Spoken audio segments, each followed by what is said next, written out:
Good morning and welcome to the Daily Compass. This is a weekly devotional that you can find on our Clemmons Moravian Church Facebook page. My name is Chris. I'm one of the pastors here at Clemmons Moravian Church, and so I am so glad that you have found your way to us today. I hope that your week thus far has been a good one. In Romans chapter 12, verse 12, Paul says something like this. He says to be joyful in hope, to be patient in affliction, and to be faithful in prayer. I understand, I think, how important it is for the life of a believer to be joyful in hope. Hope is something that we must approach with the right attitude.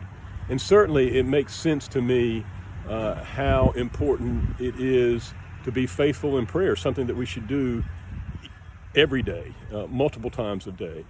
But the one that I struggle with is being patient in affliction. I don't know about you, but it seems like I get afflicted with things all the time, and it tries my patience. Just the other week, I was in a takeout line, which is what most of us have to do now if you would like to get something outside of your home to eat or drink. And I love slushies, so I was going to get a slushie, and the line was inordinately long, and it was taking a long time, and I was being afflicted, and I was trying to control my patience.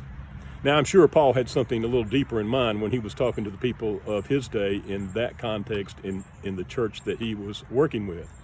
But essentially, the idea is consistent with the life of a believer that we are to model a certain behavior.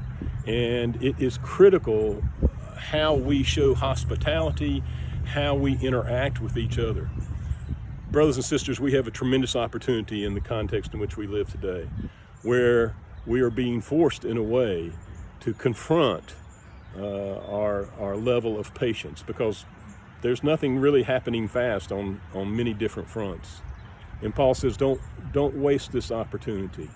If you struggle with being patient with each other, now's the time to work on, especially in the middle of our afflictions, whatever they may be, to work on how we treat each other. We must begin a dialogue that shows the world that we can be civil in our conversation, we can be patient with each other, and we can truly do what God called us to do, to love our neighbors as ourselves. So I hope that this week, the rest of the week, will be blessed for you and those that you love.